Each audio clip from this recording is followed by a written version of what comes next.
কৃষ্ণ ও হৰি ও ৰাম। চুতীয়া মহাবিদ্যালয়ৰ ছাত্ৰ একতা সভাৰ ছাত্ৰ সংসদ আৰু শিক্ষকৰ দ্বাৰা আয়োজন কৰা ছাত্ৰ ছাত্ৰীসকলৰ দ্বাৰা আয়োজন কৰা শ্ৰীমন্ত শংকৰদেৱ গুৰুজনাৰ তিৰুভাৱ তিথি উপলক্ষে আমি আজি কীৰ্তনৰ পাঠ আৰম্ভ কৰিব বিচাৰিছোঁ।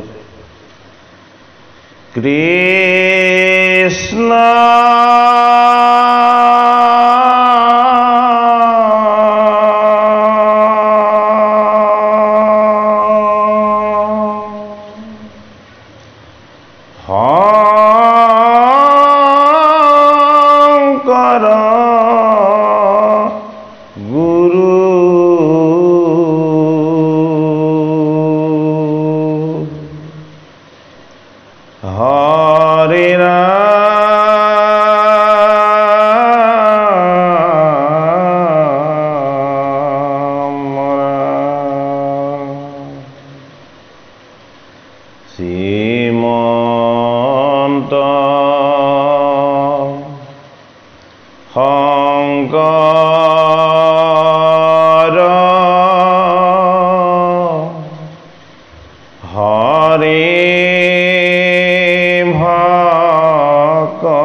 কৃষ্ণায় বাসুদেবায় দৈবকী নন্দনায় সনন্দ গোপ কুমারায় গোবিন্দায় নমো নমঃ।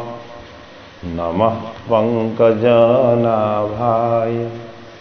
নমঃ পঙ্কজমালিনে নমঃ পঙ্কজনেত্রায় নমস্তে পঙ্কজঙ্ঘ্রয়ে। বসুদেবসুতং কৃষ্ণং কংসানুরমর্দনম দৈবকী হৃদয়ানন্দং কৃষ্ণং বন্দে জগদ্গুরু। হরি রাম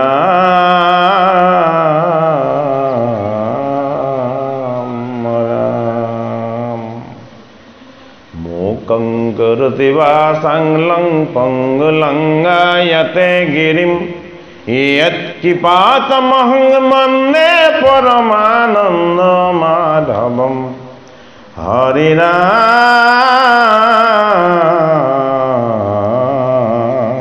রাম। শ্ৰীমন্ত শংকৰদেৱ গুৰুজনাৰ কীৰ্তন শাস্ত্ৰৰ শ্ৰীকৃষ্ণ বৈকুণ্ঠ পায়নৰ চতুৰ্থ অধ্যায় কীৰ্তনৰ পৰা আমি পাঠ আৰম্ভ কৰিব বিচাৰিছোঁ।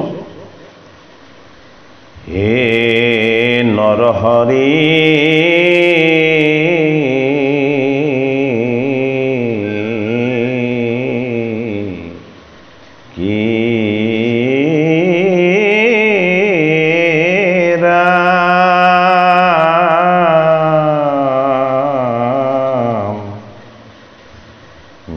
নিস্তাৰিয়া নিউনা ৰায়ন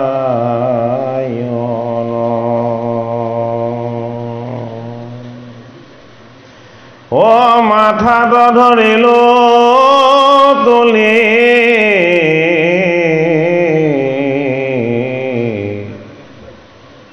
দুখানি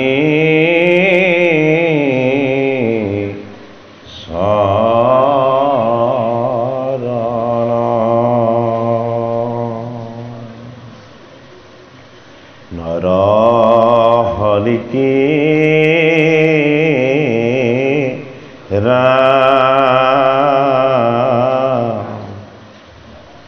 নিস্তাৰিয়া নিউনা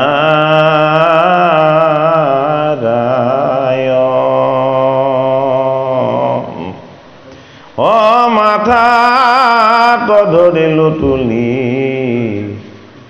দুখানি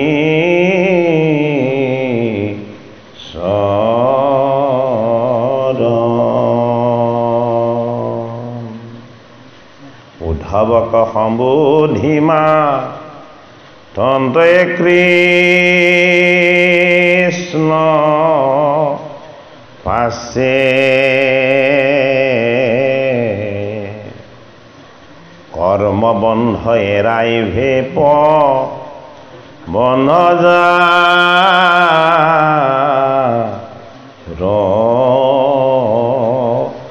আছে বৈষ্ণৱৰ সংগ সিটো লৈ বেপ্ৰাৰ্থ মত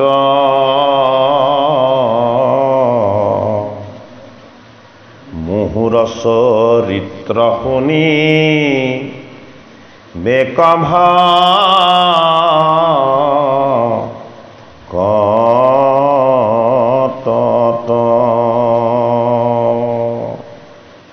মোৰ নাম কীৰ্তন ৰিবসাৰ ব্যাখ্যানে হৃদয়ত মোৰ ৰূপ চিন্তিমে যতনে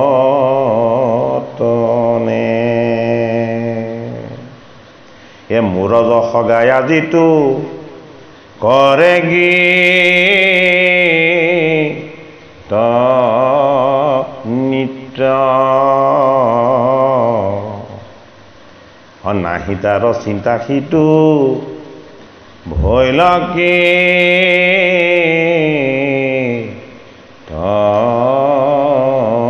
কীত শুনি উদ্ধৱ আৰু ৰহস্য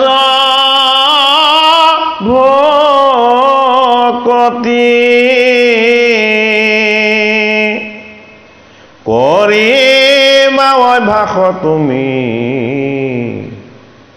স্থিৰ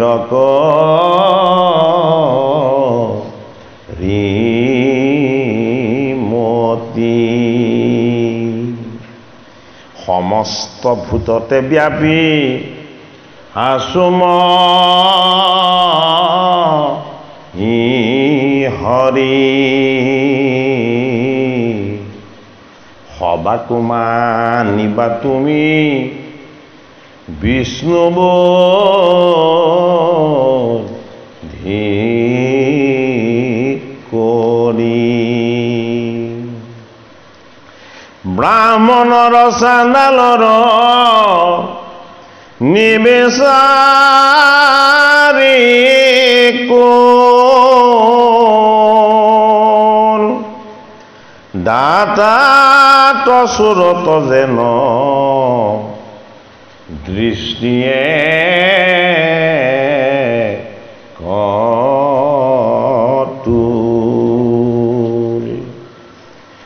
নিশ্চত সাধুত যাৰ ভৈলয়ে জ্ঞান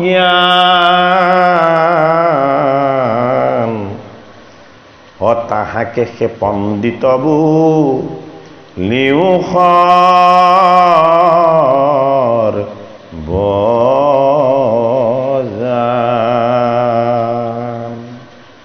বিশেষত মনুষ্যগ নতজে তোনৰে বিষ্ণু বুদ্ধি ভাবে সৰ্ব দায়ে মাই ন কৰে এৰি খাও শুয়ায় কাৰতি ৰস্কাৰ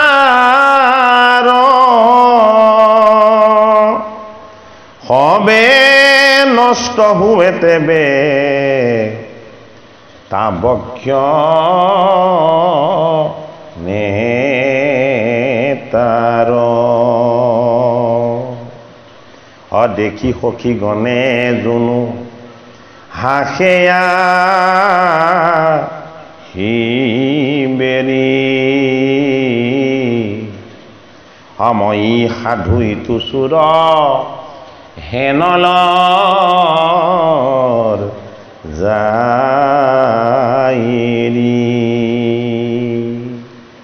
কুকুৰ চিগাল গদৰ ভৰোৱাত মাৰাম জানি আখবা কুপৰি কৰিবা প্ৰণাম সমস্ত ভূতত বিষ্ণু বুদ্ধিনো হে যাবে কায় বাক্য মনে অভ্যাস শিবায়ে হি ভাবে বিষ্ণুময় দেখে সেইটো সমস্তে জগতে অজীৱন্তে মুকুত হুয়ে অচিৰ কালতে এই সকল প্ৰাণীক দেখি বেকয়াত মহম উপায় মধ্যতয়িতো অতিম খত মোৰ ইটো ধৰ্মৰয়ল পৰুণা হানি অজিহেতু সাক্ষাতে মই কৈলো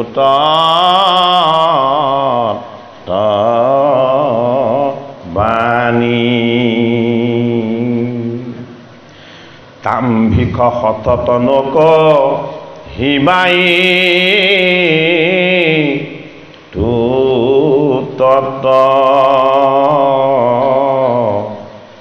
সদায় উপদেশ দিবা বৈষ্ণৱ জনত অস্ত্ৰী শুদ্ধ কৰে যদি আমাত ভকতি তাহাত কহিবাইতো জ্ঞানম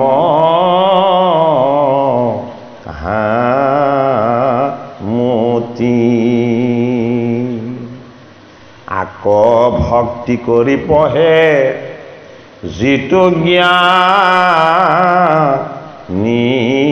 লোকে হে মহাশুদ্ৰ হুয়াজ্ঞানো দীপে দে খেমুকে ও জানিলা উদ্ধৱ যেন দিলো পনে তোমাৰ কি শোক মোহ গুচিল নিশে হে ব্ৰহ্মাহৰ হলায়ুধ লক্ষ্মী প্ৰিয় জায়া এই পৰম সুন্দৰ মূৰ দেখেই কায়া এ সমাদো অধিক মূৰ তুমি প্ৰিয়তম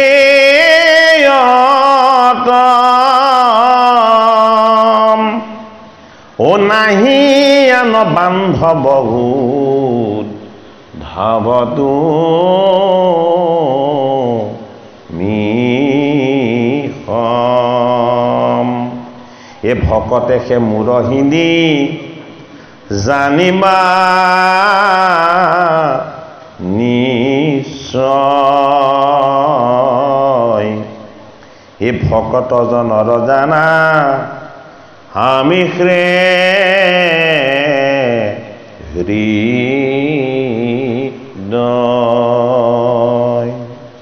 ও মই বিনা ভকতেনি চিন্তা কি আন অভকত পৰে মই নিশ্চিন্ত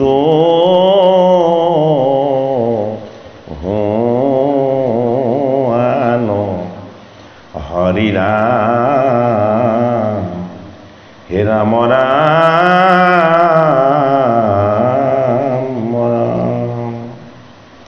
কীৰ্তন আৰু ঘোষা শাস্ত্ৰৰ নিৰ্দিষ্ট সুৰ আছে সেই সুৰ লয় আৰু লাখ সদায় ৰক্ষা কৰিহে কীৰ্তন আৰু ঘোষা পাঠ কৰিব লাগিব যে মোৰ সময় কম আছে খৰধৰ কৰক হা সেইটো ইয়াত নিয়ম নচলিব বোলে মোৰ লৰালৰি হৈছে কবিতা পঢ়াদি পাঠ কৰি এৰি থৈ গুচি গ'লোঁ সেইটো আমাৰ গুৰুজনাৰ শাস্ত্ৰীয় যিটো পৰম্পৰা সেই পৰম্পৰা তেনেকুৱা ধৰণৰ নিয়ম একো ধৰণৰ নাই যিদৰে তাল মান ৰক্ষা কৰি কীৰ্তন কৰিব লাগে সেইমতেই কৰিব লাগিব এতিয়া তোমালোকে কীৰ্তনৰ ধাৰি কিবা বুজি পালা নেকি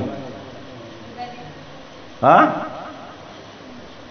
আমি যদি গুৰুজনাৰ তিথি স্মৰণ কৰি গুৰুজনাৰ মূৰ্তি হ'ল কীৰ্তন হয়নে মাধৱ মহাপুৰুষক শ্ৰীমন্ত শংকৰদেৱ গুৰুজনাই কৈছিলে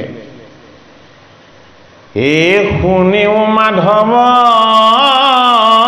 মোৰ থাকিবা ৰস্থান কীৰ্তন দশম মূৰ মূৰ্তিৰ সমান হে ঘোষা নামে শাস্ত্ৰ ভাগী তুমি কৰিবা এ ঘোষা ৰত্নাৱলী মধ্যে তুমি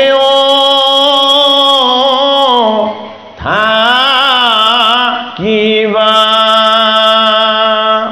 এতিয়া শ্ৰীমন্ত শংকৰদেৱৰ ফটো বিষ্ণু ৰাভায়ো অংকন কৰিছিলে হয়নে নহয় বা বিভিন্ন শিল্পীসকলে তুলিকাৰে ৰং তুলিকাৰে গুৰুজনাৰ ছবি অংকন কৰিছে হয়নে বাৰু কিন্তু আধ্যাত্মিক দৃষ্টিৰে ঈশ্বৰ দৃষ্টিৰে যদি আমি চাব বিচাৰোঁ গুৰু দুজনাৰ ছবিটো গুণময় নহয় শংকৰ মাধৱৰ ছবিটো কি নিৰ্গুণ তেওঁলোকে ছবি কিহেৰে আঁকিছে শব্দৰে আঁকিছে বাক্যৰে আঁকিছে সেইটো কাৰণে মাধৱ মহাপুৰুষক শংকৰদেৱ গুৰুজনাই ক'লে কীৰ্তন দশম মূৰ মূৰ্তিৰ সমান এই কীৰ্তন ঘোষা শাস্ত্ৰভাগ শংকৰদেৱৰ নিজৰ মূৰ্তি বুলি কৈছে আৰু দশম মানে কি দশম মানে হ'ল ভাগৱত ভাগৱতৰ এটা নাম দশম কিয়নো ভাগৱত শাস্ত্ৰভাগৰ 10টা লক্ষণ আছে এই 10টা লক্ষণ থকাৰ কাৰণে ভাগৱতৰ এটা নাম হ'ল দশম আৰু দশম স্কন্ধত কৃষ্ণৰ জন্ম কৰ্ম লীলাৰ চৰিত্ৰখিনি আছে সেইটো কাৰণে ভাগৱতক দশম বুলি কোৱা হয় এতিয়া তোমালোকক জানিবলৈ দিয়া কথা এইটোৱে যে আমি গুৰুজনাক যদি ভক্তি কৰোঁ ঈশ্বৰ জ্ঞান কৰোঁ হয়নে তেতিয়াহ'লে তেওঁৰ কাল্পনিক আমি ফটো এখন চালে আমি গুৰুজনক দৰ্শন নাপাম আমি শ্ৰীমন্ত শংকৰদেৱ গুৰুজনাক যদি আমি চাব বিচাৰোঁ তেতিয়াহ'লে কীৰ্তন শাস্ত্ৰভাগ আমি পাঠ কৰিব লাগিব ভাগৱত শাস্ত্ৰভাগ পাঠ কৰিব লাগিব এতিয়া গুৰু মানে শব্দটোৰ অৰ্থ কি আমিতো গুৰু বুলি কওঁ হয়নে গু মানে অন্ধকাৰ ৰু মানে পোহৰ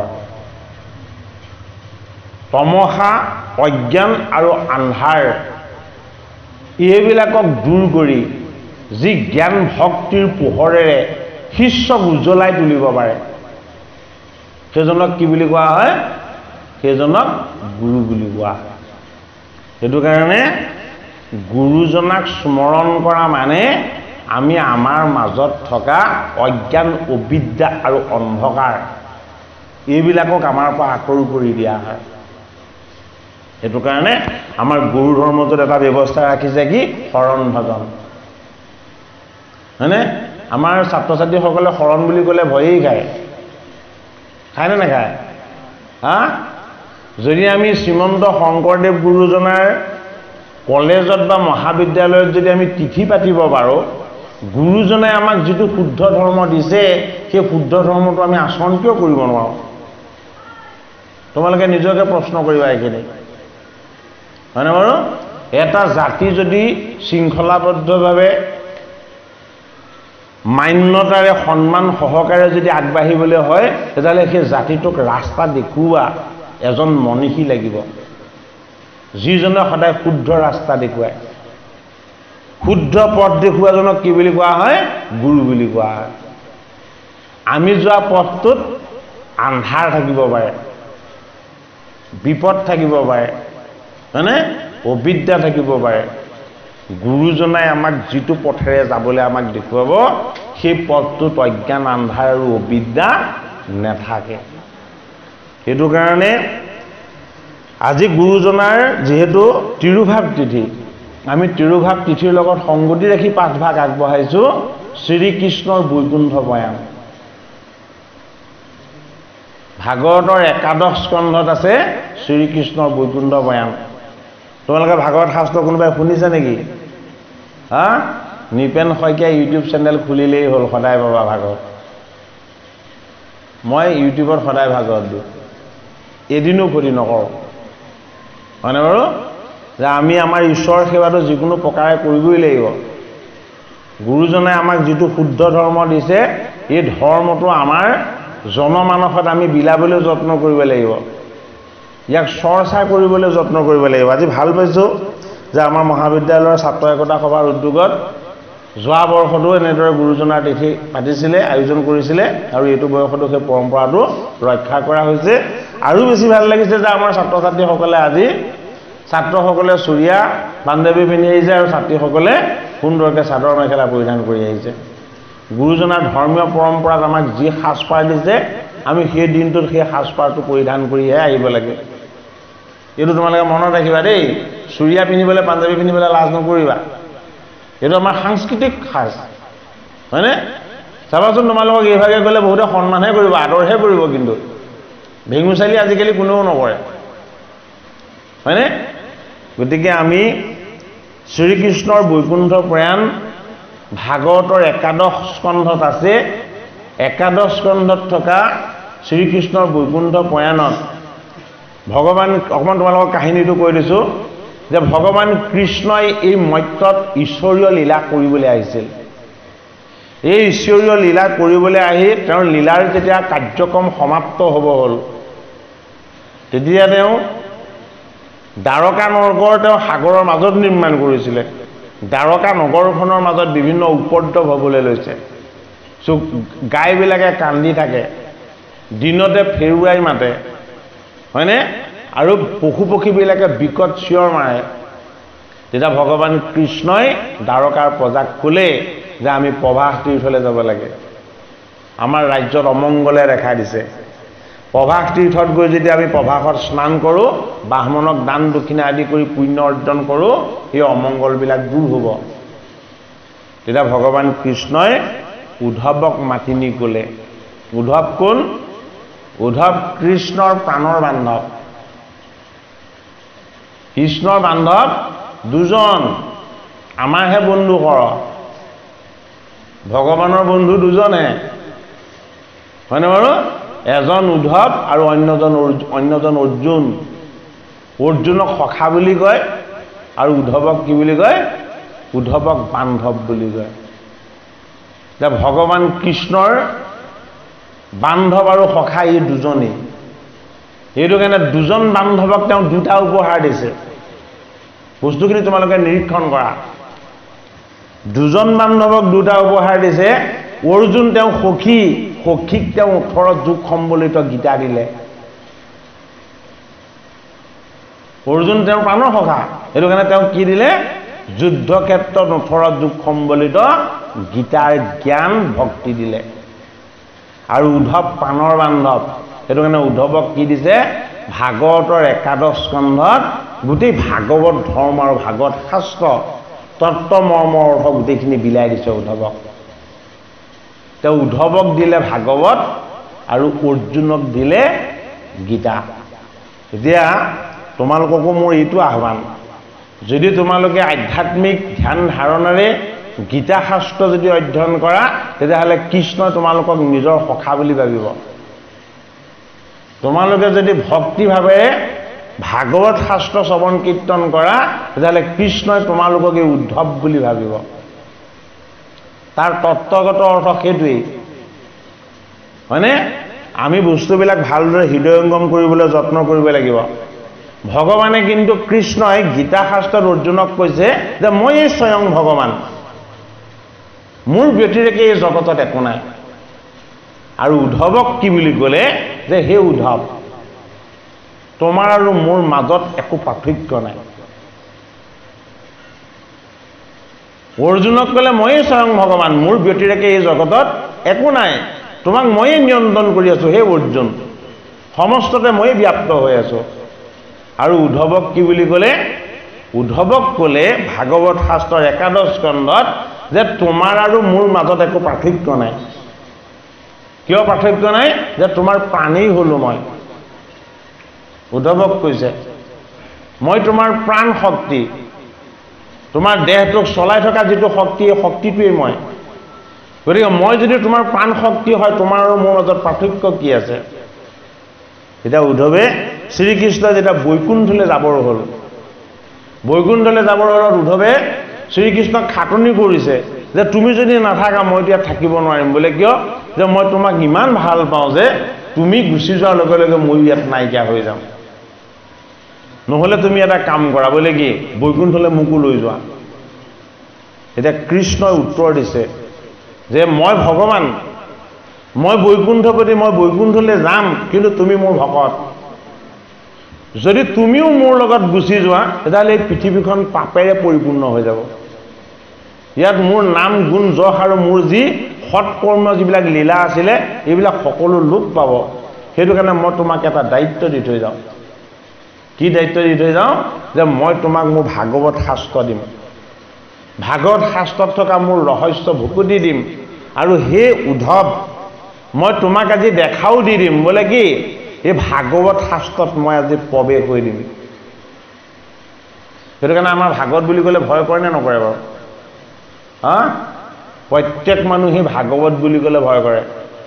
ভগৱানলৈ যিমান ভয় কৰে ভাগৱত শাস্ত্ৰলৈ তাতকৈ বেছি ভয় কৰে হয়নে ভাগৱত বুলি ক'লে পৰি নমস্কাৰ নকৰে জানো মানুহে হা ভাগৱত শোভাযাত্ৰা কৰোঁতে ৰাস্তাত মানুহে ধূপ চাকি লৈ কিমান সুন্দৰভাৱে আদৰণি জনাই আশীৰ্বাদৰ ভাগ লয় হয়নে বাৰু যিহেতু ভগৱান কৃষ্ণই ভাগৱতৰ একাদশ স্কন্ধত উদ্ধৱ মহন্তক দেখুৱাই দিলে যে মই বৈকুণ্ঠলৈ যাম কিন্তু মোৰ যি শক্তি মোৰ যি সামৰ্থ্য এই সমস্তখিনি মই ভাগৱতৰ মাজত থৈ যাম গতিকে মোৰ এই ভাগৱত শাস্ত্ৰ তুমি শ্ৰৱণ কীৰ্তন কৰিলে মোক নেপাওঁ বুলি ভবাৰ যিটো তোমাৰ দুখ এই দুখটো দূৰ হ'ব ভাগৱতত উদ্ধৱে ভগৱান কৃষ্ণক ২৭টা প্ৰশ্ন সুধিছে একেবাৰতে সম কাক বোলে দম কাক বোলে দয়া কাক বোলে ক্ষমা কাক বোলে কৰ্ম কাক বোলে বিকৰ্ম কাক বোলে পণ্ডিত কাক বোলে সংস্কাৰ কাক বোলে এনেকৈ উদ্ধৱে ভগৱান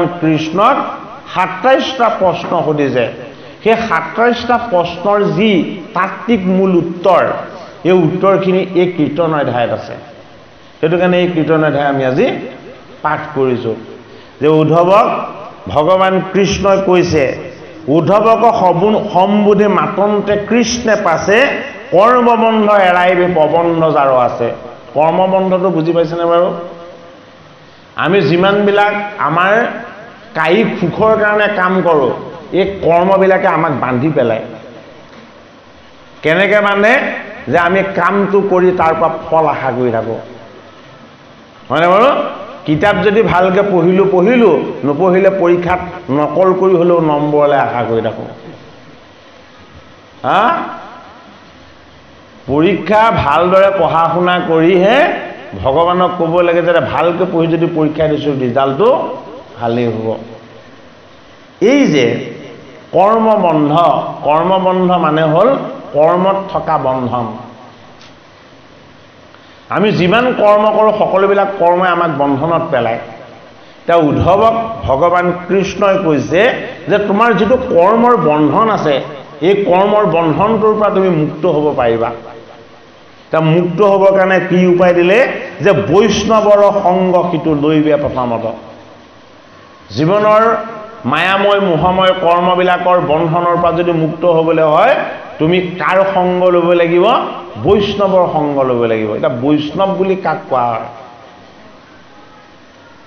বৈষ্ণৱ কাক কোৱা হয় যি বিষ্ণুক নিস্বাৰ্থভাৱে উপাসনা কৰে স্বাৰ্থপৰ হৈ নহয় নিস্বাৰ্থভাৱে যি বিষ্ণুক উপাসনা কৰে তাকে বৈষ্ণৱ বুলি কোৱা হয় আৰু যি কেৱল ভগৱান বিষ্ণুকে জগতৰ ঈশ্বৰ জ্ঞান বুলি ভাবে বেলেগ দেৱ দেৱতাক পূজা কৰাজন কিন্তু বৈষ্ণৱ নহয় এটা বৈষ্ণৱ কেইজন তোমালোকে হিচাপটো নাজানা চাগে হা বৈষ্ণৱ কেইজন ভকত ৬জন বৈষ্ণৱ ১২জন আৰু বিষ্ণু পাৰিষদ ১৪জন এই গোটেইখিনি কথা জানিলেহে ঈশ্বৰৰ কথাটো অলপ অনুভৱ কৰিব পৰা যায় তাৰ ভিতৰতে মই তোমালোকক আজি বৈষ্ণৱৰ কথা যে ওলাইছে বৈষ্ণৱ কেইজনৰ বিষয়ে অকণমান জনাই দিছোঁ এজন বৈষ্ণৱ হ'ল ব্ৰহ্মা কি বৈষ্ণৱ ব্ৰহ্মাৰ পুত্ৰ হ'ল মনু এজন বৈষ্ণৱ হয়নে ব্ৰহ্মাৰ ৪জন মানস পুত্ৰ সনক সনন্দ সনাতন সনত কুমাৰ তেওঁলোক গোটেইকেইজনক একেলগে কোমৰ বুলি কোৱা হয় যে কোমৰো ৪জনক এক বুলি ধৰা হয় সেইটো কাৰণে কোমৰ বুলি কোৱা হয় কোমৰো এজন বৈষ্ণৱ আৰু ব্ৰহ্মাৰ কলাৰ পৰা জন্ম হৈছিলে মনৰ পৰা জন্ম হৈছিলে দেৱঋষি নাৰদো এজন বৈষ্ণৱ এতিয়া ব্ৰহ্মাৰ ঘৰত কেইজন বৈষ্ণৱ আছে ব্ৰহ্মাৰ ভূৰ মধ্যৰ পৰা জন্ম হৈছিলে কোন কৈলাশ ধামত থকা শিৱও এজন বৈষ্ণৱ এতিয়া ব্ৰহ্মাৰ ফালৰ পৰা কেইজন বৈষ্ণৱ পালোঁ হিচাপ কৰি মনত ৰাখিবলৈ সুবিধা হ'ব যেহেতু আজিকালি এই কথাখিনি তোমালোকক পাঠ্যক্ৰমতো লাগে অসমীয়া বিভাগত হয়নে বাৰু এই কথাখিনি তোমালোকে বহুত ৰেফাৰেঞ্চ অধ্যয়ন কৰিলেহে পাবা প্ৰথম হ'ল ব্ৰহ্মাৰ পুত্ৰ হ'ল মনু 2জন হয়নে ব্ৰহ্মাৰ এজন পুত্ৰ হ'ল দেৱঋষি নাৰদ 3জন ব্ৰহ্মাৰ 4জন মানস পুত্ৰ আছে এই 4জন মানস পুত্ৰক এজন বুলি কোৱা হয় গতিকে এই 4জনৰ সৈতে 4জন হ'ল হয়নে ব্ৰহ্মাৰ ভূৰ মধ্যৰ পৰা জন্ম হৈছিলে কোন শিৱ আৰু শিৱও এজন বৈষ্ণৱ গতিকে ব্ৰহ্ম ভাৱনাযুক্ত ঈশ্বৰ তত্ত্ববিলাকক কি বুলি কোৱা হয় ব্ৰহ্মা বুলি কোৱা হয় সেইটো কাৰণে ব্ৰহ্মাৰ স্থান ব্ৰহ্মাৱৰ্তত ব্ৰহ্ম ভাৱনাই য'ত আৱৰি থাকে তাক ব্ৰহ্মলোক বুলি কোৱা হয় এইটো কাৰণে ব্ৰহ্ম ভাৱনাত থকা পৰম ব্ৰহ্মৰ তত্ত্বক উপাসনা কৰা 5জন বৈষ্ণৱ ব্ৰহ্মা নাৰদ মনু শিৱ আৰু কুমৰ এই 5জন বৈষ্ণৱৰ কথা আমি পালো ন আৰু এজন বৈষ্ণৱ কোন যম ৰজা 6জন হ'ল আৰু এজন বৈষ্ণৱ হ'ল কোন জনক ৰজা 7জন হ'ল আৰু এজন বৈষ্ণৱ হ'ল কোন বলিৰ পুত্ৰ প্ৰহ্লাদ কেইজন হ'ল 8জন এজন বলি কেইজন হ'ল 9জন দৈত্যকুলত 2জন এজন বলি এজন প্ৰহ্লাদৰ পুত্ৰ হ'ল বিৰোচনৰ পুত্ৰ হ'ল বলি গতিকে প্ৰহ্লাদ ককাক বলি নাতি হয়নে মনত ৰাখিবলৈ সুবিধাৰ কাৰণে তোমালোকক মই ভালকৈ বুজাই কৈছোঁ আৰু এজন বৈষ্ণৱ হ'ল কোন আৰু এজন বৈষ্ণৱ হ'ল কপিল মুনি ভাগৱতৰ 3য় স্কন্ধত আছে কপিল দেৱাহুতিৰ কথা সিদ্ধসকলৰ মাজত তেওঁ শ্ৰেষ্ঠ সেইটো কাৰণে গীতাৰ বিভূতি যুগত এটা শ্লোকত ভগৱান কৃষ্ণই কৈছে অস্ত সৰ্ব বিখ্যানম দেৱঋষীনাম সনাৰদ গন্ধৰ্বনাম চিত্তৰথু সিদ্ধিনাম কপিলু মুনি সিদ্ধসকলৰ মাজত ভগৱান কৃষ্ণই নিজকে কপিল বুলি কৈছে মানে এজন কপিল গতিকে আমি 12জন বৈষ্ণৱৰ কথা পালো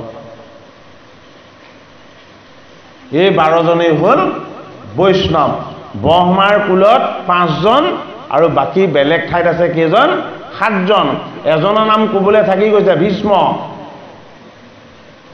ভীষ্মও এজন বৈষ্ণৱ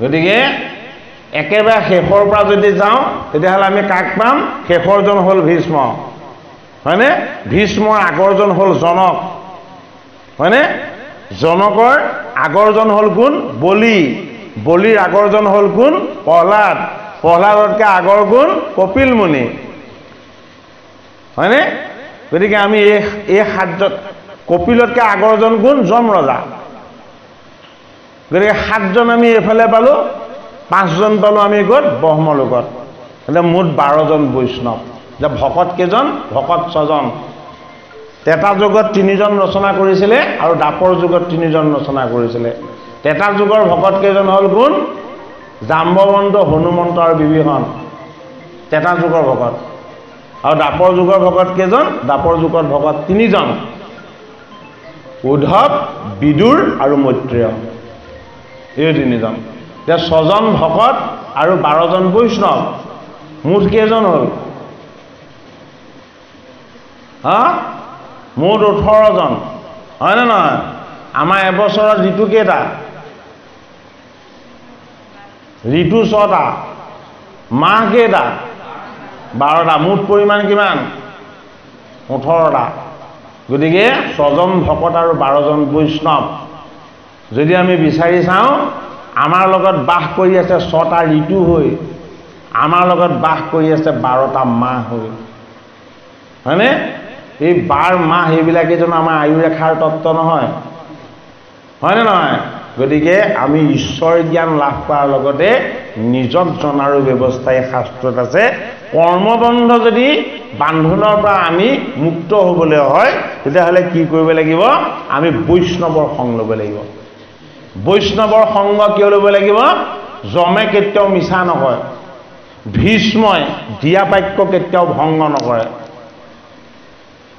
বুজি পাইছা নাই কথাটো বৈষ্ণৱবিলাকৰ লক্ষণ আছে কিছুমান ভীষ্মই যি বাক্য দিয়ে সেই বাক্য কেতিয়াও লংঘন নকৰে হয়নে গতিকে তেনেকুৱা সৎপুৰুষৰ ওচৰলৈ যদি যাওঁ তেতিয়াহ'লে আমাৰ কি হ'ব আমাৰ আশীৰ্বাদ লাভ হ'ব হয়নে যমে কেতিয়াও মিছা কথা নকয় যম মানে সত্য হয়নে প্ৰহ্লাদে হৰিক স্তুতি কৰাৰ বাহিৰে কালো ভয় নকৰে প্ৰহ্লাদ এজন বৈষ্ণৱ হয়নে বলি এজন বৈষ্ণৱ বলিয়ে সকলোখিনি ভগৱানক দান দিছিলে হয়নে নহয় প্ৰতিজনত একো বিচৰা নাছিলে মাত্ৰ এটা কথাই ক'লে যে মোৰ দুৱাৰ মুখত ওলাওঁতে সোমাওঁতে আপোনাক দেখিলেই হ'ল, মোৰ দুৱাৰ মুখত ওলাওঁতে সোমাওঁতে আপোনাৰ অৰুণ চৰণ মই দেখা পালেই হ'ল, মোক তাৰ বাহিৰে একো নালাগে। বিচৰা হ'লেতো তেওঁ গোটেই ৰাজ্য সম্পত্তি চব ঘূৰাই দিলেহেঁতেন। ভগৱানেতো তেওঁক বৰ দিম বুলি কৈছে, হয়নে বাৰু? গতিকে বৈষ্ণৱৰ সং কিয় ল'ব লাগে? যে বৈষ্ণৱসকলে সদায় আত্মা ঈশ্বৰৰ আধ্যাত্মিক চৰণ চিন্তাৰ কথাহে ভাবে। বাহ্যিকমুখী চঞ্চল মনৰ বিকাৰবিলাকৰ পৰা জীৱবিলাকক কি কৰিব পাৰে? মুক্ত কৰিব পাৰে। সেইটো কাৰণে আমি শাস্ত্ৰ যে শুনিব লাগে, শাস্ত্ৰ কেৱল শুনিলে আমি কেৱল ঈশ্বৰৰ জ্ঞানে যে লাভ কৰিম এয়া নহয়, শাস্ত্ৰ শ্ৰৱণ কীৰ্তন কৰিলে আমাৰ স্বভাৱ চৰিত্ৰ আচৰণৰ পৰিৱৰ্তন হ'ব। নহ'লে আমি মোবাইলটোৰ বাহিৰে পৃথিৱীত বেলেগ কথা এতিয়া জানো হা? যদি কেনেবাকৈ হলিডে পাই গ'লোঁ, সেই দিনটো কেনেকৈ কটাম? মনত অলেখ প্ৰশ্ন আহি যাব। আহিবনে নাই? কিতাপ পঢ়িবলৈ মন নাযায়, মনটো দৌৰি ফুৰিব। কিয়? We have no' control on our mind. আমাৰ মনটোৰ ওপৰত আমাৰ কোনো নিয়ন্ত্ৰণ নাই। মনৰ ওপৰত যেতিয়ালৈকে নিয়ন্ত্ৰণ নহ'ব, তেতিয়ালৈকে মন ঘূৰাই আমাক টানি লৈ যাব। ক'লৈ নিব? ক'ত গৈ গাড়ী চেপত মৰিব লাগিব তাৰ কোনো ঠিক নাই, হয়নে বাৰু? গতিকে how to control our mind, আমাৰ মনটোক আমি কেনেকৈ নিয়ন্ত্ৰণ কৰিম? মনক নিয়ন্ত্ৰণ কৰিবলৈ হ'লে এটাই উপায় আছে, যে আমি ঈশ্বৰৰ আশ্ৰয় ল'ব লাগিব। ঈশ্বৰৰ আশ্ৰয় নল'লে মনটো কেতিয়াও নিয়ন্ত্ৰণ নহয়।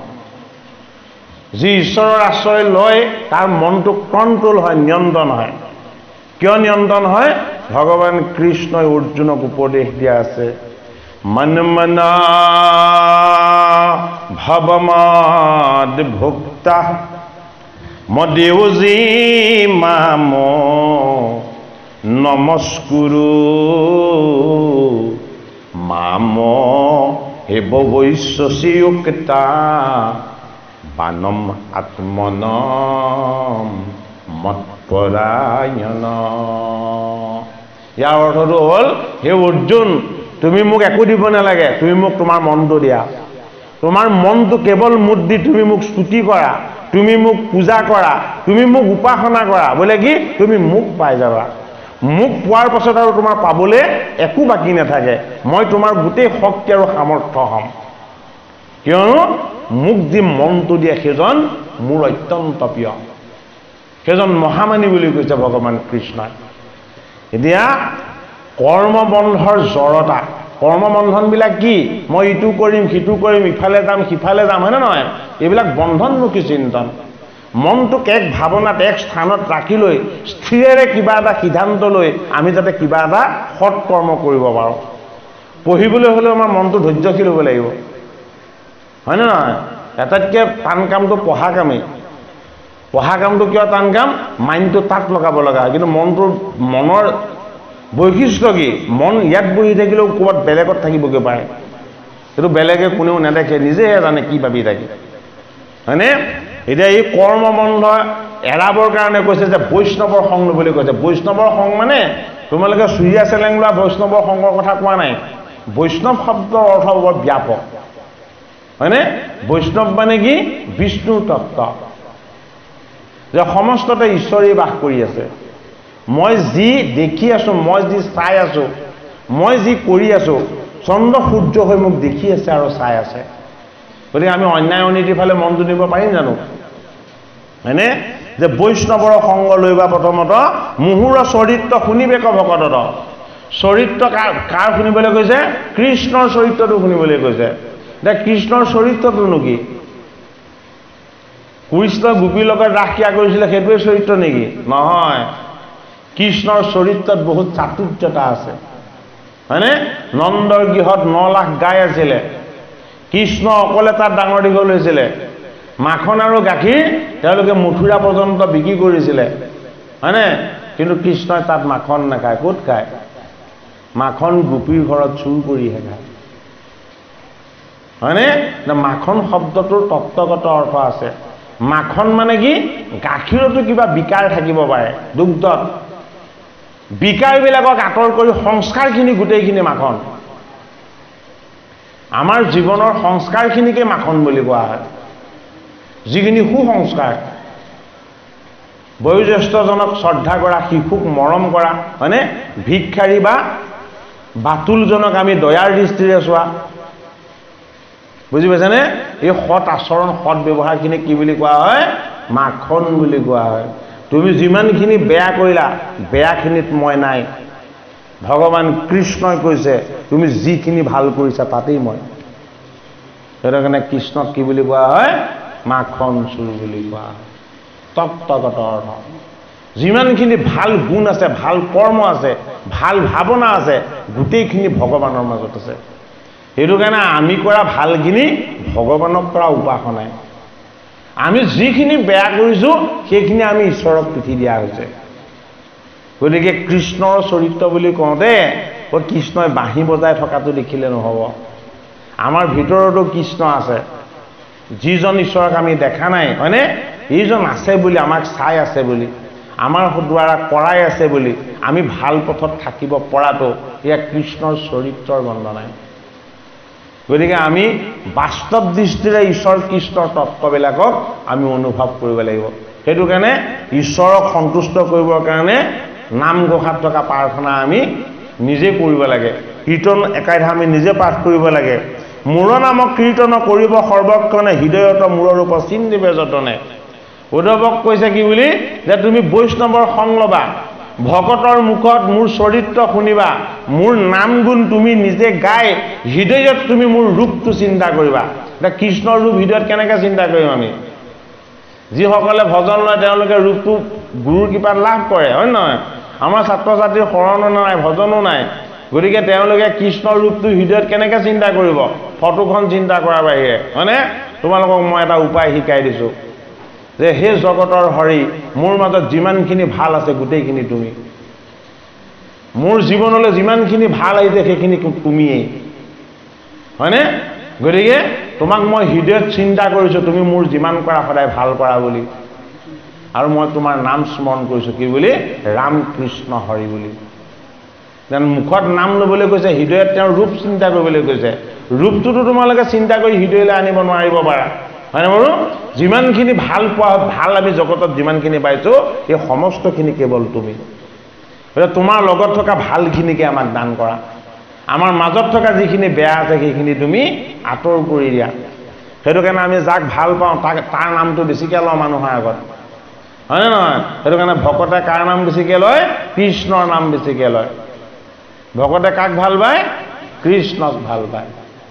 সেইটো কাৰণে কিবা এটা ক'লে কৃষ্ণই উচ্চাৰণ কৰে, ৰাম উচ্চাৰণ কৰে, হয়নে নহয়? সেইটো কাৰণে তেনেকুৱা ভকতৰ সংগ ল'বলৈ কৈছে যাৰ হৃদয় নিৰ্মল, যি কেতিয়াও কাকো অন্যায় নকৰে। উদ্ধৱ মহন্তক কৈছে যে তুমি মোৰ ৰূপটো হৃদয়ত চিন্তা কৰিবা। আৰু চিন্তা কৰি কি কৰিবলৈ কৈছে? মূৰজশ গায়া যিটো কৰে গীতৰ নৃত্য, নাহি তাৰ চিন্তা সেইটো ভৈল কীৰ্ত কীৰ্ত। ভগৱানৰ ৰূপটো ধ্যান কৰি, ভগৱানৰ ৰূপ বুলি কওঁতে মই আগতে কৈ লৈছোঁ তোমালোকক, ভাল কৰ্ম, ভাল চিন্তা, ভাল ভাৱ, এয়াই ভগৱান। গতিকে আমাক যাতে সদায় ভাল কৰ্মৰ ফালে নিবা, ভাল চিন্তাৰ ফালে নিবা, হয়নে?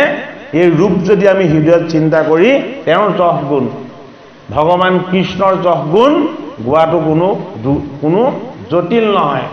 যে হে ভগৱান তুমি সৰ্বত্ৰ বিৰাজমান, হে ভগৱান কৃষ্ণ তোমাৰ অমৃত দৃষ্টিত পোহৰ হৈছে, তুমি যেতিয়াই চকু মুদিছা তেতিয়াই আন্ধাৰ হৈ গৈছে, হয়নে? তুমি যেতিয়াই শ্বাস প্ৰশ্বাস লৈছা তেতিয়াই বায়ুৰ সঞ্চাৰ হৈছে। আৰু মোৰ প্ৰাণত সঞ্চাৰিত যি বায়ু, এই বায়ুৱেই হ'লা তুমি, প্ৰাণবায়ু। তোমাৰ মোৰ মাজত পাৰ্থক্য নাই। সেইটো কাৰণে মই তোমাক স্মৰণ কৰিছোঁ, সেইটো কাৰণে মই তোমাক নমস্কাৰ কৰিছোঁ, সেইটো কাৰণে মই তোমাক প্ৰণাম কৰিছোঁ। এয়া কৃষ্ণ প্ৰাৰ্থনা। বেলেগকৈ আকৌ দীঘলকৈ ঘোষাজুৰি নাগালেও হ'ব, হয়নে? আৰু যদি কোনোবাই গাব বিচাৰিছা তেতিয়াহ'লে ব্ৰহ্মা আদি কৰি গাব পাৰা। গান গোৱা নেকি তোমালোকে কেতিয়াবা? হা? গতিকে ব্ৰহ্মা আদি কৰি ঘোষা জোকা গাব পাৰা। এতিয়া কি বুলি কৈছে? যে মূৰজোখ গায়া যিটো কৰৈ গীত নৃত্য, নাহি তাৰ চিন্তা সেইটো ভৈল কীৰ্ত কীৰ্ত। শুনিও উদ্ধৱ আৰু ৰহস্য ভকতি। কেৱল ভকতি নহয়, উদ্ধৱক কি ভকতি দিছে? ৰহস্য ভকতি দিছে। এতিয়া ৰহস্য মানেনো কি? ৰহস্য মানে কি? ৰহস্য মানে যিটো কোনেও নেজানে, যিটো ভকতি কৰিব কোনেও নেজানে, কোনেও কৰিব নজনা ভকতিটো কি বুলি কৈছে? ৰহস্য ভকতি বুলি কৈছে। এতিয়া ৰহস্য ভকতিৰ অৰ্থটো উদ্ধৱক বুজাই দিলে। বোলে কি? জগতত যিমান দেখিছা সকলো মই বুলি ভাবি ল'বা। জগতত যিমান শুনিছা সকলো মই কৈছো বুলি ভাবি ল'বা, হয়নে? তিন তৰু লতিকা বিৰিখ জীৱ জন্তু প্ৰত্যেকতে মই আছো বুলি তুমি ভাবি ল'বা। বোলে কি হ'ব? এইখিনি ভাবি লৈ সেইবিলাকক লগত লৈ তুমি আনন্দৰে মোৰ গীত গাবা। তুমি কাকো চোৰ, কাকো ডকাইত, কাকো আপোন, কাকো পৰ, এনেকুৱা ভেদ ভাৱ তুমি মনলৈ কেতিয়াও নানিবা। ঐ আমাৰতো ভেদ আৰু জেদ এই দুটাই বেছিকে আছে, হয় নে নহয়? এফালে ভেদ আৰু সিফালে জেদ। গতিকে আমি ঈশ্বৰক কেনেকে পাম? হয়নে? গতিকে ঈশ্বৰময় দৰ্শন কৰিবলৈ গৈছে। বোলে কি হৈছে? নিজজনকো তুমি কেতিয়াও নিজ জ্ঞান নকৰিবা। সাধুজনকো তুমি মহন্ত বুলি যিদৰে ভাবিবা, তোমাৰ ওচৰত তেওঁ নিজ নহয়। বোলে কিয়? কাৰণ মইতো তেওঁক নিজ বুলি চাৰ্টিফিকেট দিয়া নাই ভগৱানে, তুমি কেনেকে দিবা? সেইটো কাৰণে কি বুলি কৈছে? যে সাধু সন্ত মহন্ত দাতা চুৰ সকলোকে এক জ্ঞান কৰিবলৈ কৈছে। যে মোৰ অংশ প্ৰত্যেকেই জীৱ, মই বৰ্তাই ৰাখিছো সকলোকে। তুমি কাকো ভেদ দৃষ্টিৰে নেচাবা। এই কথাটো কৈছে যে বিশেষত মনুষ্য গণত যিটো নৰে বিষ্ণু বুদ্ধি ভাৱে সৰ্বদায়ে মান্য কৰে। এতিয়া বিষ্ণু বুদ্ধিটো কি? সবাকো মানিবা তুমি বিষ্ণু বুদ্ধি কৰি। বিষ্ণু বুদ্ধিটো কি বস্তু? বিষ্ণু বুদ্ধিটো হ'ল সমস্ততে বিষ্ণুক দৰ্শন পোৱাৰ যিটো জ্ঞান, সেইটোক কোৱা হয় বিষ্ণু বুদ্ধি বুলি। সেইটো কাৰণে বিষ্ণু বুদ্ধিটো ভগৱান কৃষ্ণই দিয়া। কাক দিয়া? উদ্ধৱক দিয়া। কাক দিছিলে? অৰ্জুনক দিছিলে। বোলে কি? তুমি যলৈকে চাই দিবা কেৱল মোক দেখা পাবা। সকলোৱে জানো কৃষ্ণক দেখা পায়? হা? গোকুলত গো বৎস যেতিয়া চাবলৈ গৈছিলে, কৃষ্ণক যেতিয়া চাবলৈ গৈছিলে, হয়নে? এই কীৰ্তন শাস্ত্ৰত আছে নাৰদৰ কৃষ্ণ দৰ্শন বুলি এটা অধ্যায়। নাৰদ যেতিয়া গোকুললৈ গৈছিলে, গোকুলত গাইবিলাক দেখিছে কৃষ্ণৰ ৰূপত, পক্ষীবিলাক দেখিছে কৃষ্ণৰ ৰূপত গীত গাই আছে। যিমান গো বৎস আছে সকলোকেই ঈষৎ ঈষৎ হাঁহি কেৱল কৃষ্ণৰ ৰূপতে দেখিছে, সেই জন্তুটোৰ ৰূপত দেখা নাই। আমিতো গো বৎস গাইবিলাকক গাই দেখিম, পোৱালিটোক পোৱালি দেখিম, হয়নে? বিৰিখবিলাকক বিৰিখ দেখিম। আৰু যেতিয়া নাৰদে গোকুল ধামত কৃষ্ণক সেৱা কৰিবলৈ গৈছিলে, চাবলৈ গৈছিলে, সকলোতে কেৱল কৃষ্ণই হাঁহি থকা দেখিছে। যেনিয়ে চাই তেনিয়ে হাঁহি থকা দেখিছে কৃষ্ণই। এতিয়া চকু মুদি ধ্যান কৰি কৃষ্ণক স্তুতি কৰিলে, হে প্ৰভু, হে গোসাঁই, মই তোমাৰ চৰণ সেৱা কৰিবলৈ আহিছিলোঁ, তুমি নন্দৰ দুলাল হৈ তুমি ইয়াত ডাঙৰ দীঘল হৈছা। মই কি দেখিছোঁ? মই যেনিয়ে চকু দিওঁ সকলোতে কেৱল তোমাকেই দেখিছোঁ। তেতিয়া দেৱী ঋষি নাৰদক কৃষ্ণই হাঁহি হাঁহি হৃদয়ৰ পৰা মাত দিছে। বোলে কি? মই যাৰ হৃদয়ত প্ৰকট হওঁ সি সকলোতে মোকেই দেখা পাব। হে দেৱ ঋষি নাৰদ, এই সকলোকে যে মোৰ ৰূপত তুমি দেখা পালা, ইয়াত তোমাৰ দৃষ্টি নাছিলে, তোমাৰ হৃদয়ত মই প্ৰৱেশ হৈ মই দেখুৱাইছিলোঁ তোমাক। গতিকে আমাৰ হৃদয়ত কোন প্ৰৱেশ হ'ব লাগিব? ঈশ্বৰ প্ৰৱেশ হ'ব লাগিব। যেতিয়ালৈকে আমাৰ হৃদয়ৰ দেৱতাক আমি ঈশ্বৰক আমি যেতিয়ালৈকে আমাৰ হৃদয়ত প্ৰৱেশ কৰাব নোৱাৰিম, আমি তেতিয়ালৈকে জগতক বিষ্ণুময় কেতিয়াও দেখিব নোৱাৰো। ভগৱানৰ নাম ল'লে, ভগৱানৰ গুণ গালে, ভগৱানক উপাসনা কৰিলে সেই মহৎ গুণটোৰো গৰাকী আমি এদিন হ'ব পাৰিম। তাৰ পাছত কৈছে যে কুকুৰ চিগাল গদৰ ভৰু আত্মাৰাম জানিয়া সবাকো পৰি কৰিবা প্ৰণাম। মই আত্মাৰাম, বোলে কি? মোৰ কেতিয়াও বিনাশ নহয়। মই আত্মাৰাম, বোলে কি? মই সকলোকে চৈতন্য কৰি ৰাখোঁ। তুমি কুকুৰ দেখিছা, চিগাল দেখিছা, গাধ দেখিছা, কিন্তু হে উদ্ধৱ, সেই প্ৰতিটো বস্তুত চৈতন্য শক্তি মই। গতিকে তুমি এই জীৱবিলাকক মোৰ ঈশ্বৰ জ্ঞান কৰিবা। এই জীৱবিলাকৰ প্ৰতি যদি তোমাৰ ভক্তি নহয়, তুমি কৃষ্ণক মাতি থাকিলেও কৃষ্ণক নাপাবা। গতিকে জীৱৰ প্ৰতি দয়াশীল হ'ব লাগিব। এইটো ঈশ্বৰ প্ৰেমৰ তুল্য। সময়টো যিহেতু 55 মিনিট হ'ল, আৰু ব্যাখ্যা নকৰোঁ। মই পাঠভাগ আৰু অকণমান একাইধা পাঠ কৰি সামৰিম। তোমালোকে নাম ল'বা।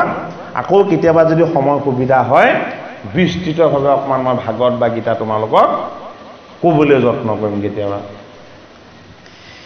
হে কমলাপতি হোক গতি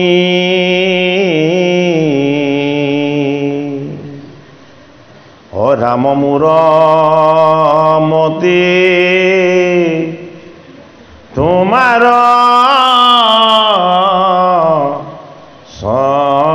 চৰণে এই কমলাপতি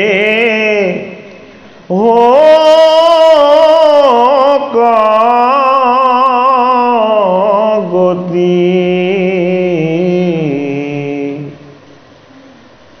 ৰাম মোৰ মতি তোমাৰ চৰণে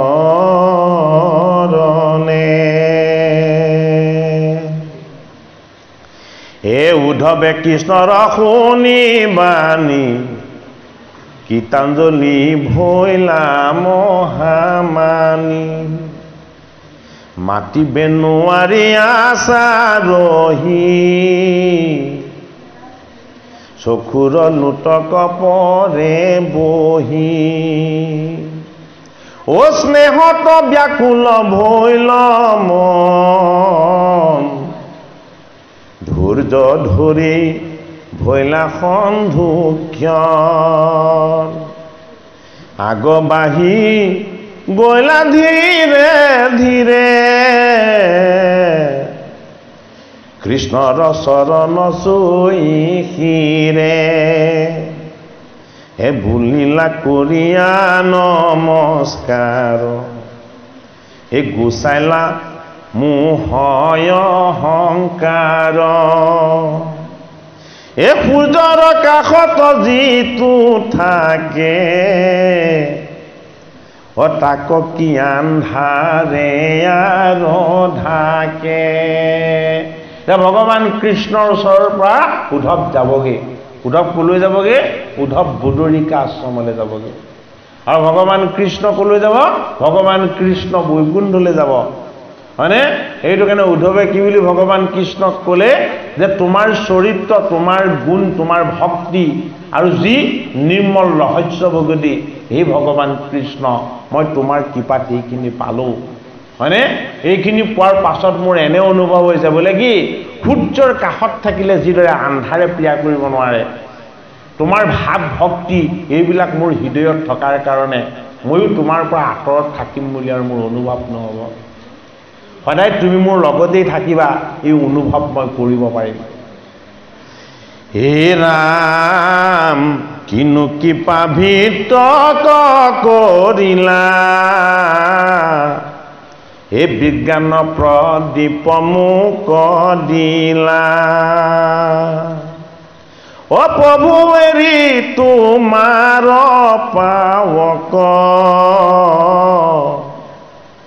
এ কোনজনে ভজিবে আনক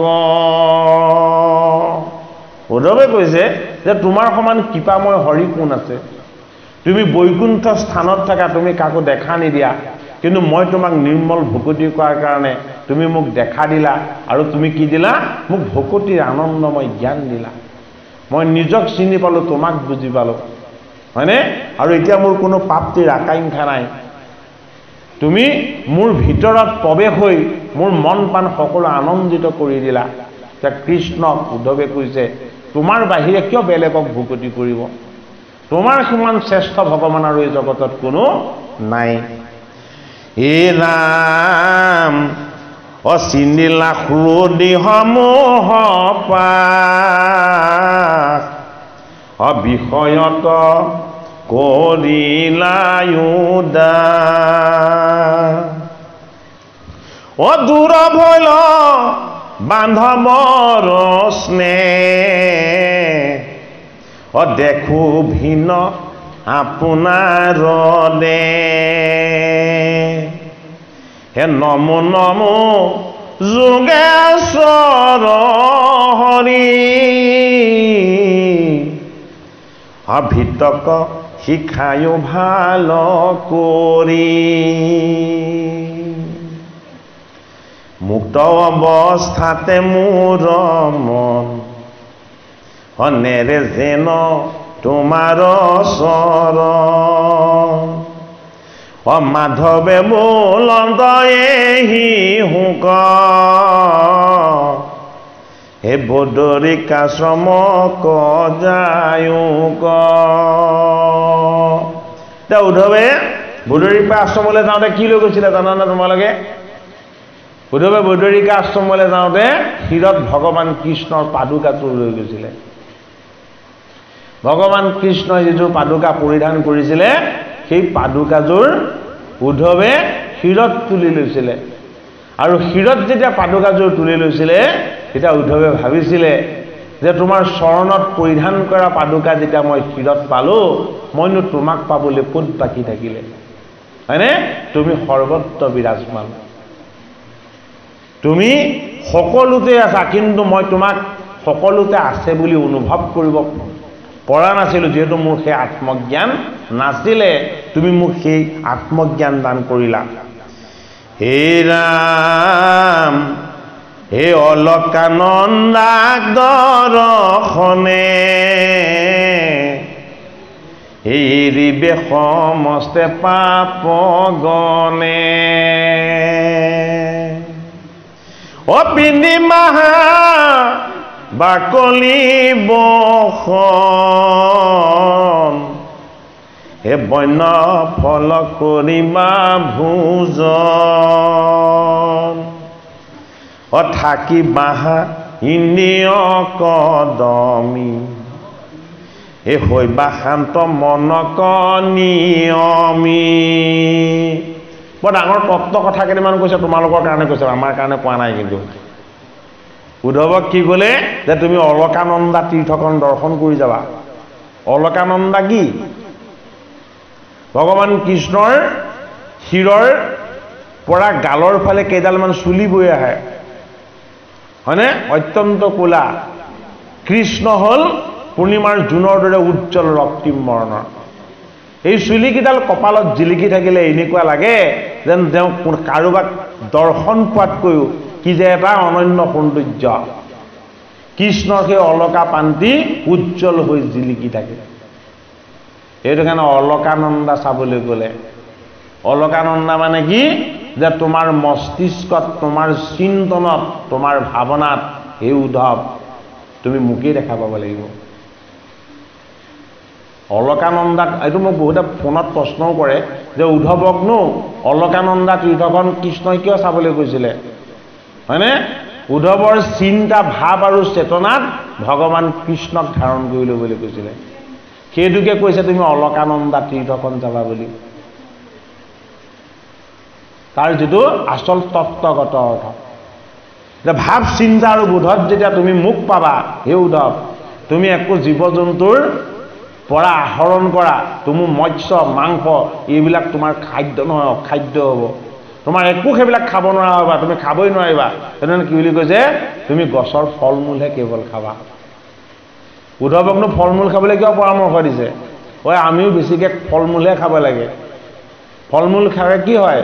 ফল মূল খালে আমাৰ ৰক্ত শোধন হয়, আমাৰ বেয়া ৰক্তবিলাক শোধন হয় ফলৰ পৰা, ফলৰ ৰসৰ পৰা।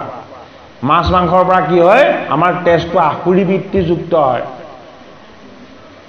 বাহ্যিকমুখী হয় মনটোকে, বেছি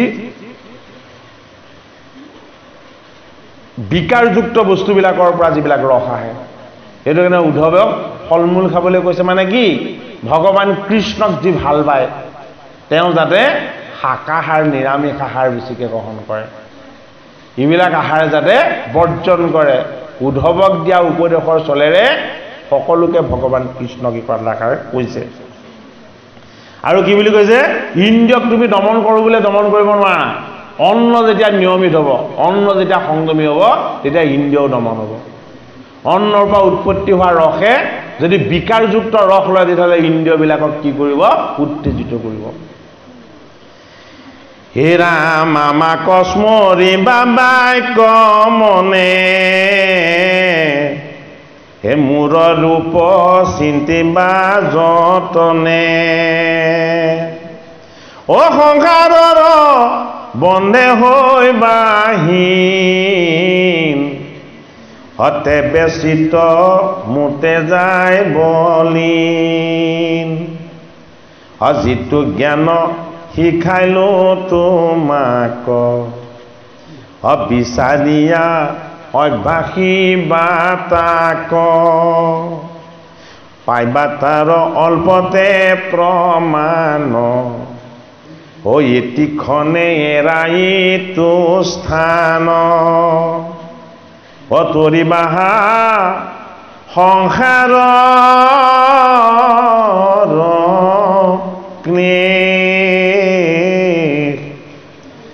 দিবাহা নকুপনে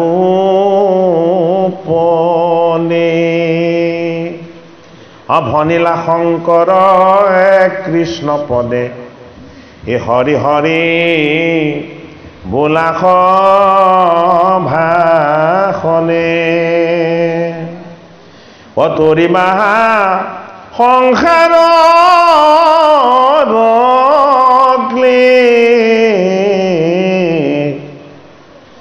দিবাহা নকুপনে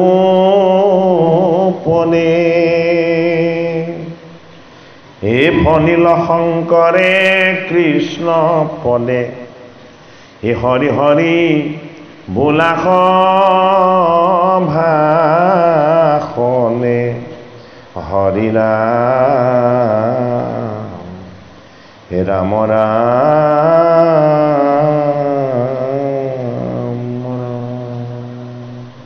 হৰি ৰাম অপৰাধ বিনাশ